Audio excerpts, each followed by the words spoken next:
There is a moment early in House of the Dragon that most people barely register. It happens in a small council chamber. Quiet, quick, no dragons, no fire, no swords. Just a few men sitting around a table making a marriage proposal. And in that scene, Lord Corlys Velaryon offers his 12-year-old daughter Rhaenyra to King Viserys as his next wife, and Viserys, sitting at the head of the table, visibly recoils. The show frames it carefully. The other men at the table treat it as completely normal. Corlys is calm. The council nods along. But Viserys, the king himself, looks uncomfortable. He looks down, he looks away, and he politely refuses. For years, fans have read this scene as proof that Viserys is something special. A morally modern king in a medieval world. A man with the right instincts trapped in the wrong era. And it's a beautiful theory. It makes Viserys more sympathetic. It makes his eventual failures feel tragic instead of pathetic. But there's a problem. Because if Viserys really had modern instincts, if he really found the idea of marrying a child uncomfortable on a moral level, then how do you explain what happens next? Because Viserys does remarry, and the woman he chooses, Alicent Hightower, is barely older than Rhaenyra was when he refused her, and there's no recoil this time. No discomfort, no second guessing. So which Viserys is the real one? That contradiction is the entire reason this scene matters. Because once you see it, you can't unsee it. And once you start pulling on it, the whole show starts to look different. Today we're going to unpack what that quiet moment actually meant. We're going to look at 3 theories, one about who Viserys really was, one about what Corlys was actually doing, and one giant what-if that would have changed the entire course of the Dance of Dragons. Because if Viserys had said yes to that proposal, there is no Alicent, there is no Aegon, Aemond, or Helaena. There is no Green faction, there is no war. This is the most important scene almost nobody talks about. Let's get into it. Let's start by actually looking at the scene. Because the more you study it, the more you realize the show is doing something very deliberate. The setting is a small council meeting after the death of Queen Aemma. Viserys is grieving. He has no male heir. The realm needs stability. And Corlys Velaryon, Lord of the Tides, Master of Driftmark, one of the most powerful men in Westeros, comes forward with what he frames as the perfect solution. His daughter Laena, 12 years old, half Targaryen through her mother Rhaenys, a perfect match on paper. Now watch what the show does with the camera in this scene. Corlys speaks calmly, like he's offering a business deal. Rhaenys is there, supportive of her own daughter being offered. The other council members nod or stay neutral. Nobody flinches. Nobody hesitates. Nobody acts like anything strange is happening. Except Viserys. The camera holds on his face just long enough for you to notice. His jaw tightens. His eyes drop. He shifts in his seat. He gives a polite, careful refusal. Something about his daughter being close to Rhaenyra's age, something about it not feeling right. He doesn't make a speech about it. He doesn't condemn the offer. He just quietly says no and moves the conversation on. But the show wants you to notice the lingering shot, the small reaction, the framing that singles him out from everyone else at the table. This isn't accidental. The show is planting a flag. It's telling you something about Viserys that it will spend the rest of the season either proving or contradicting. And here's the thing. Most viewers don't catch how big this moment actually is. They register it as a small character beat and move on. But this scene is the first real glimpse we get of who Viserys is as a man, separate from being a king.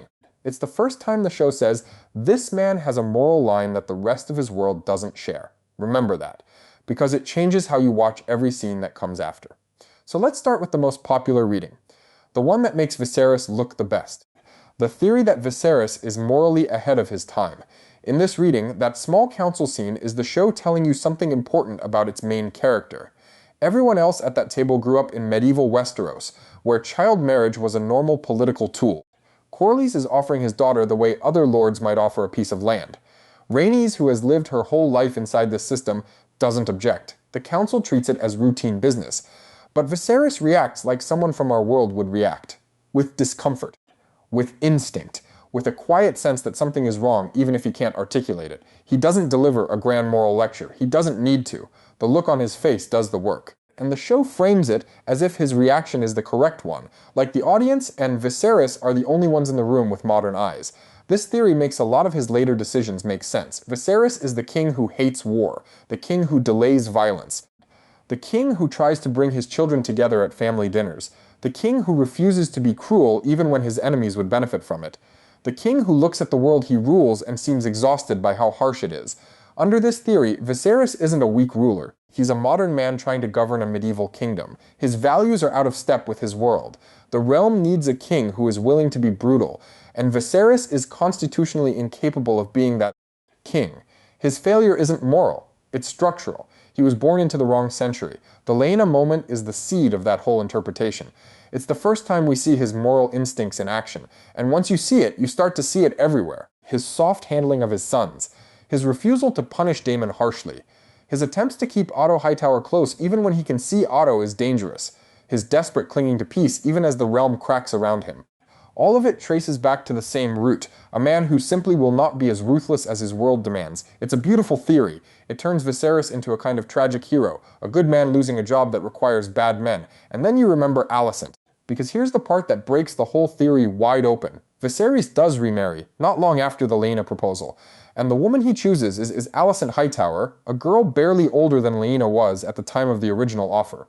She's a teenager. He's a grown man with a teenage daughter of his own.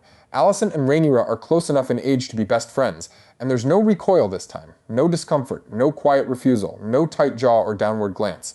Viserys marries Alicent without hesitation, and the show doesn't frame his reaction as morally troubled at all. He just does it, because the realm needs an heir, because Otto Hightower has been nudging it along, because she's already been visiting him in his chambers, sitting on his bed, reading to him, being placed in his orbit by her father for exactly this purpose.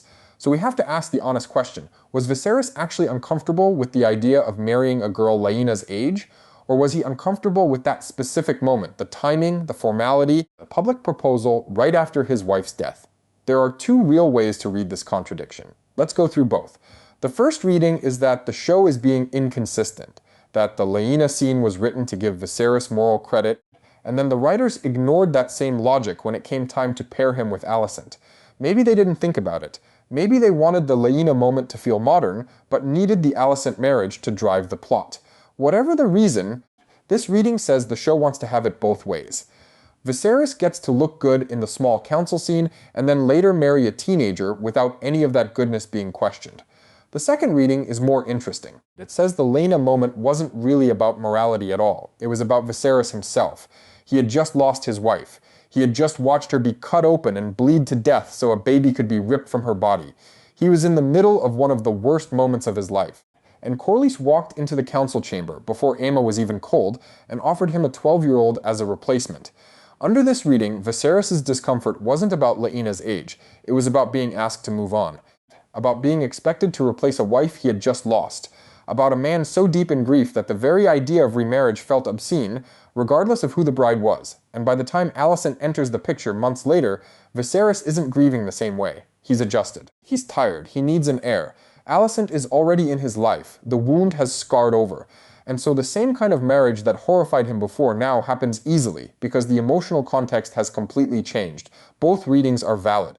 But notice what they have in common. Neither one of them lets Viserys be the morally modern hero the first theory wanted him to be. Either he's inconsistent, or he was only ever reacting to his own pain. He was never reacting to a moral principle. He was reacting to himself. That's a much more complicated Viserys, and honestly, a much more interesting one. Now let's pull back and look at the other person at the table, because there's a theory about this scene that makes Corlys Velaryon way more dangerous than people give him credit for. Corlys is not a stupid man. He's one of the smartest political operators in the entire show. He has spent decades building Driftmark into the most powerful naval house in the world. He has navigated Targaryen politics, married into the royal line, and positioned his family for greatness across multiple generations. Nothing he does is accidental. So ask yourself, did Corlys really expect Viserys to say yes? A king, a grieving widower, with a daughter close in age to the bride being offered. The middle of a fragile political moment. Corlys had to know the odds were not in his favor. He had to know that there was a real chance Viserys would refuse. So why make the offer at all? The theory is this: the proposal wasn't really for Viserys, it was for the court. By formally proposing Rhaenyra to the king in front of the whole small council, Corlys did something subtle but huge. He made Rhaenyra, in everyone's mind, a Targaryen-tier marriage prospect.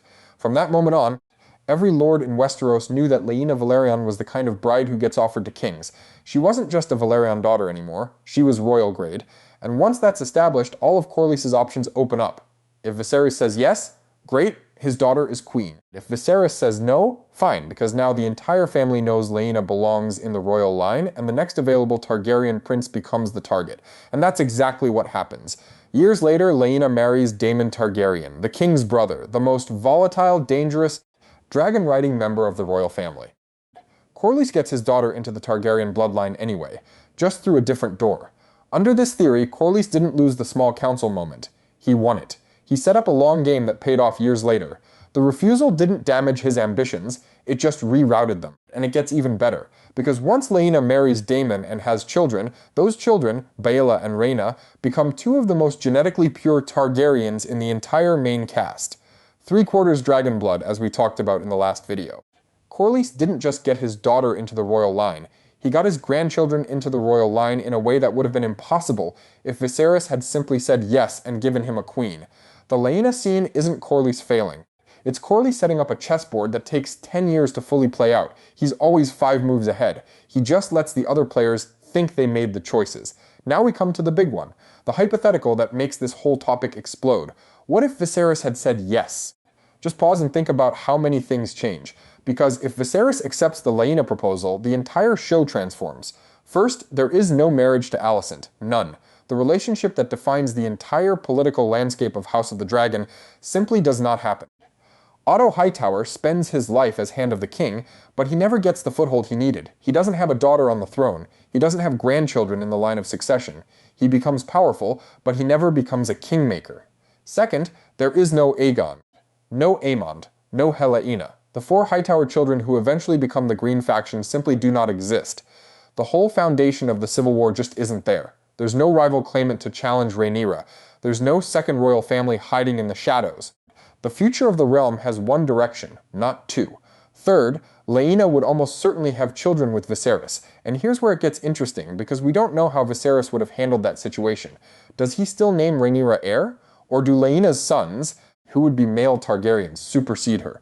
This creates a new tension, but it's a family tension, between half-siblings raised in the same household, not the war tension we got between rival courts with rival armies. Fourth, Daemon never marries Rhaenyra, which means Baela and Rhaena never exist. The dragon twins we love, the ones who survive the war and become the foundation of the post-Dance dynasty, none of that happens. Daemon ends up somewhere else, married to someone else, fathering different children entirely. The whole Velaryon Targaryen bloodline we know is rewritten from scratch. Fifth, and this one is huge, the Velaryons finally get what they always wanted. Their bloodline merges directly with the main Targaryen line. Driftmark and the Iron Throne become genuinely fused.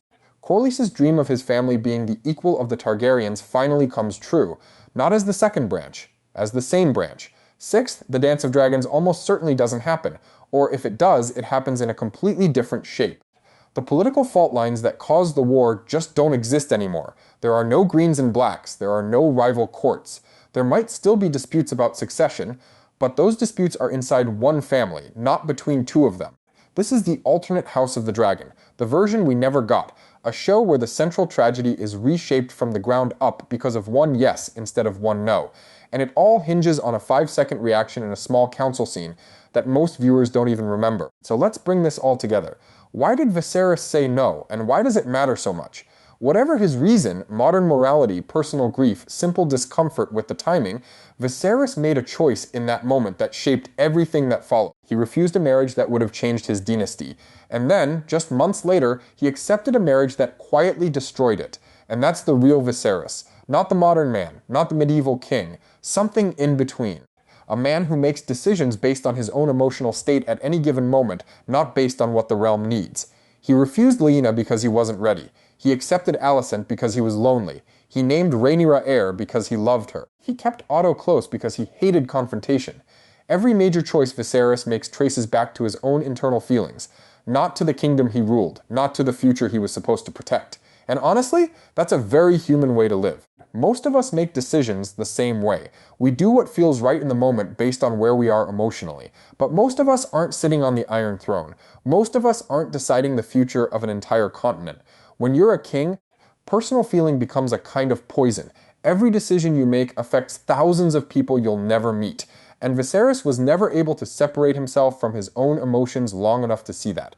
That's the deeper meaning of the Rhaena scene. It's not about modern morality. It's not about good versus evil. It's about a man who could not get out of his own head long enough to act in the interests of his kingdom. He said no because of his grief. He said yes to Alicent because of his loneliness. And both choices, together, set the entire tragedy in motion. The Lena moment isn't proof that Viserys was good. It's proof that Viserys was consistent in following his own heart, no matter what it cost the realm. And in a king, that consistency is what destroys everything. So here's the final picture. One quiet refusal, one small scene in a council chamber, 5 seconds of hesitation on a king's face, and from that no, everything else follows. The marriage to Alicent, the Green faction, the dance, the death of the dragons. The fall of the dynasty. The show plants the entire tragedy of House Targaryen in a single scene most viewers barely notice. It tells you in the quietest possible way who Viserys really is and what kind of king he's going to be. Not by what he says, not by what he does, but by how he flinches. And somewhere in that quiet refusal lies a version of the story where none of the war ever happens. A version where Rhaenyra is queen, where Alicent never enters the royal family, where Aegon and Aemond and Helaena are never born, where the Greens never form, where the dragons never die. A House Targaryen that survives. We will never see that show. But it's there in the background of the show we did get, waiting for anyone who knows where to look. Viserys said no, and the realm has been paying for it ever since.